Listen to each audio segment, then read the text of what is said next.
Nació en la cuna del dolor, lo arrulló la indiferencia. Nunca aprendió a decir mamá, lo arrancaron de sus brazos. Yo nací en un pueblito mágico, en Contratación, en el departamento de Santander. Un lugar que por más de 100 años fue un lazareto para recluir enfermos de lepra. Desde muy niño, cuando estaba empezando mi educación escolar, empecé a enamorarme de la historia de mi pueblo. Y eso pasó gracias a que los días domingos yo tenía una tarea asignada por mis padres. Yo debía levantarme, colocarme la mejor ropa que tenía y asistir a la misa de 8 de la mañana, que era la misa especial para los niños. Terminada la misa, yo salía y entraba a la tienda de la esquina, que era la tienda de don Carlos Tarazona. Compraba un paquete de Cheetos Jack Snacks y me iba caminando por una de las calles empedradas de mi pueblo hasta que llegaba a la casa de don Álvaro Ruiz Arenas y doña Evelia. Ellos eran compadres de mis papás, eran los padrinos de bautismo de mi hermano mayor.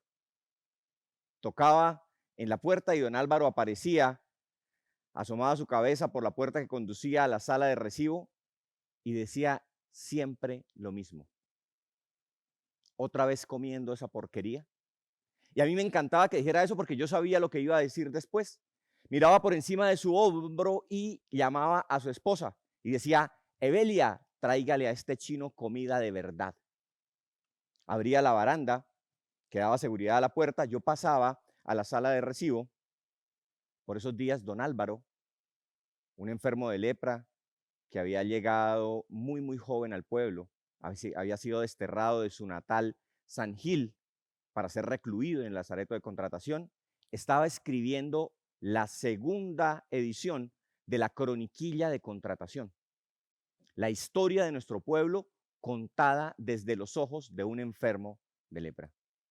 Doña Belia entraba por la puerta y siempre traía en la bandeja o uvas o manzanas.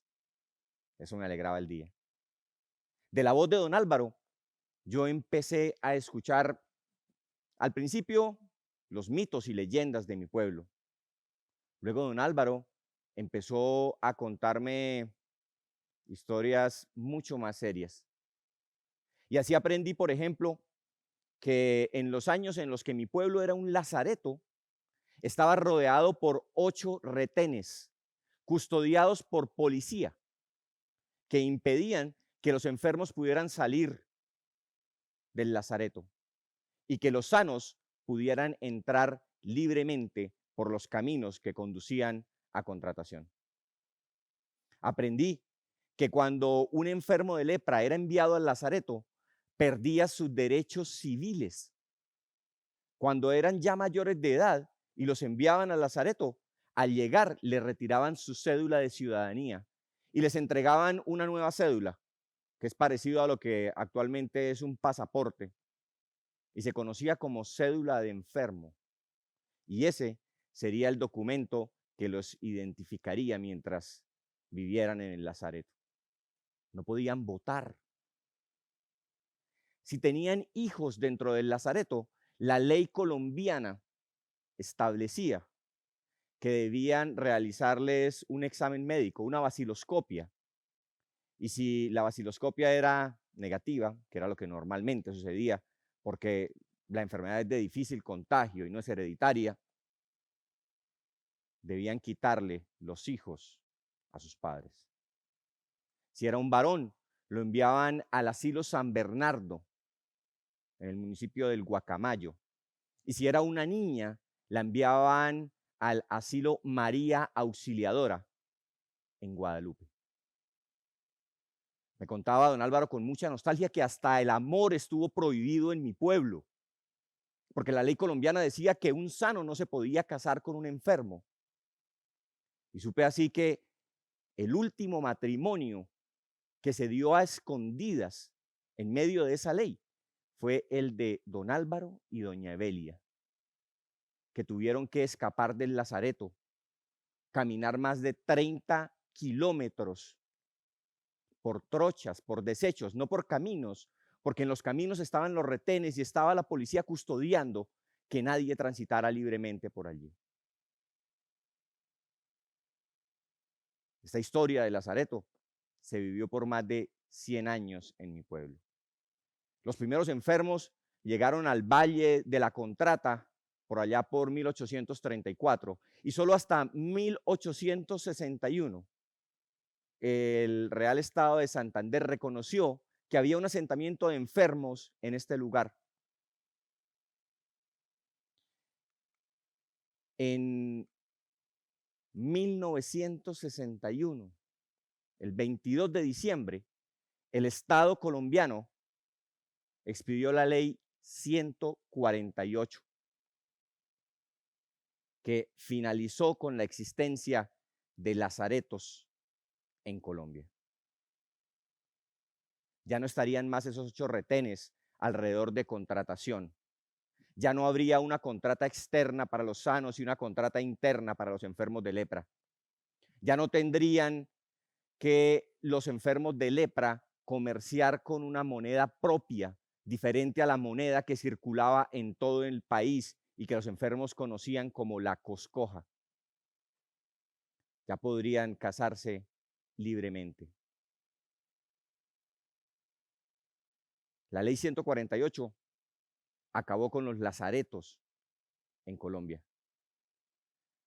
pero no así con la discriminación que tuvieron que vivir los enfermos y sus familiares por décadas.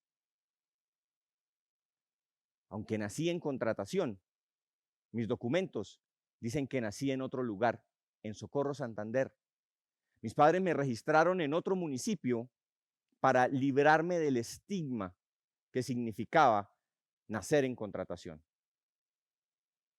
Porque muchos paisanos tuvieron que ocultar su origen, pues presentarse como contrateños les cerraba puertas a nivel profesional y laboral. Lo otro que no acabó la ley 148 fue con la enfermedad. De acuerdo a estadísticas de la Organización Mundial de la Salud, la lepra sigue presente en más de 120 países del mundo y anualmente se reportan más de 200,000 casos nuevos de la enfermedad.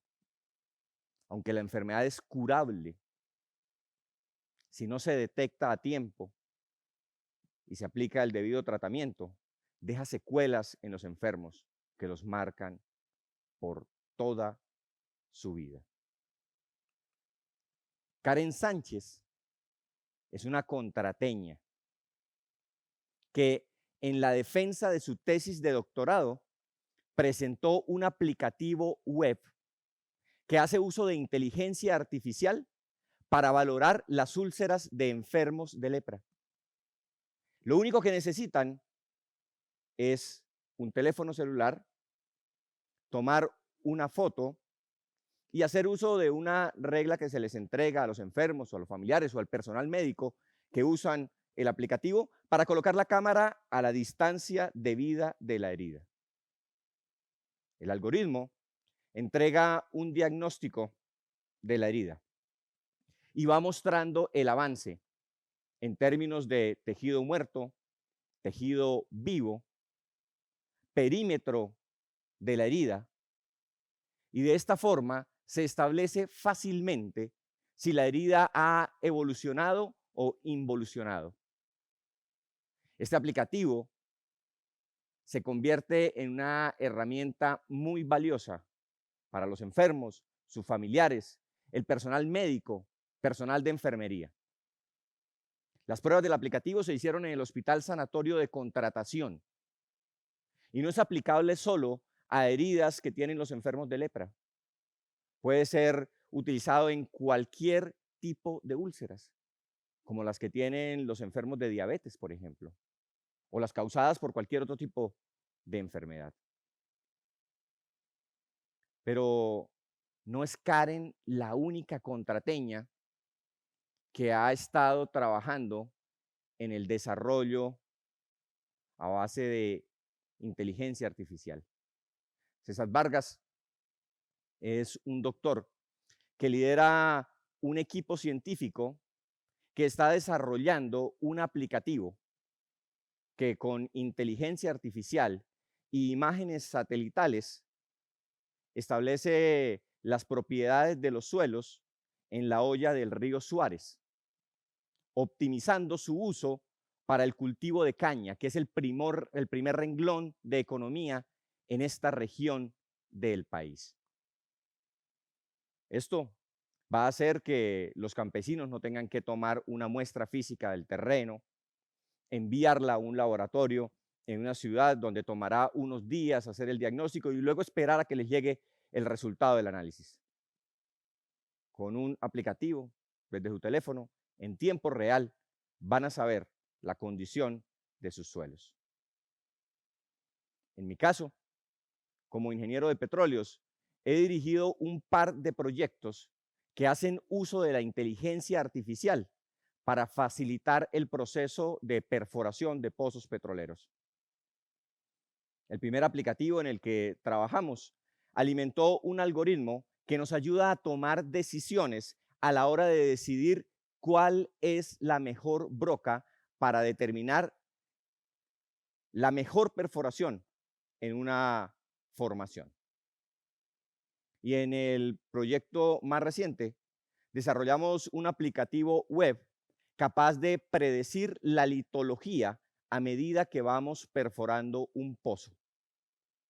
Toma información de herramientas que van registrando datos en tiempo real, se transmiten a superficie y el algoritmo se encarga de generar la columna litológica. Esto libera a geólogos de muchísima experiencia de una tarea rutinaria de estar alimentando un software con datos. Y nos permite que toda esa experiencia de estos geólogos sea utilizada en la toma de decisiones que necesitamos urgentemente para que nuestra operación sea más eficiente. Así como la vida de todos nosotros está cambiando y seguirá cambiando gracias a la aparición de la inteligencia artificial, la historia de mi pueblo también ha ido cambiando. Y ya los contrateños no tenemos que ocultar nuestro origen.